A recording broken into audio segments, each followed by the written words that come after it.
bad. Those are exactly right. All right, let's talk finances here. In today's For Your Money, building a better financial future is about making smart decisions about your money. This requires that one has understanding then of the basic money concepts. CBS 4 financial expert Andy Mattingly joins us now. And Andy, what do you consider to be the most important money concept that people really need to understand? Oh, I believe there are kind of four basic money concept that drives everyone's financial life, regardless of their situation or age. And that's preparing for a rainy day, developing a smart budget, knowing how to handle debt, and living within their means.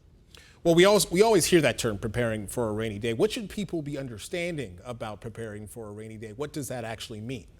Well, it means more than just building an emergency fund because you really need to be prepared for anything. So that's making sure that you have health insurance and life insurance and disability insurance, all of those things, because there's a lot of different emergencies that could happen, and just savings isn't going to cover all of those. Yeah. Are there any particular tricks then to developing a smarter budget?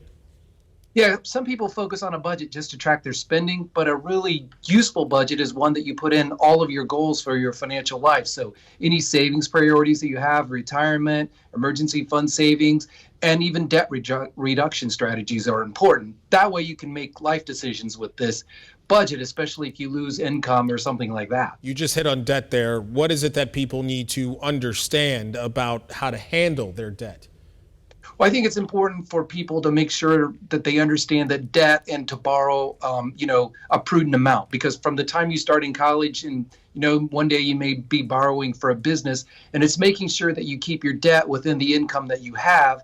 And really, as you get older, focus on using your debt to get appreciating assets instead of funding your lifestyle.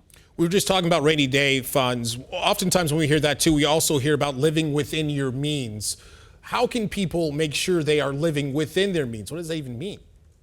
Well, what that really means is a lot of times we hear, making sure that you don't spend more than you earn. But this is really different because of the ability to borrow and use credit cards and things like that. We can really live beyond our income and start living a lifestyle that we can't support. So living within your means, making sure that you're prudent with your borrowing, and maybe you purchase homes and cars less than what you can really afford, so you keep lifestyle inflation down. And that way you're living within your means, not above your means. All right, Andy Mattingly, we appreciate your wisdom every week. Thank you. See you next week. Thank you.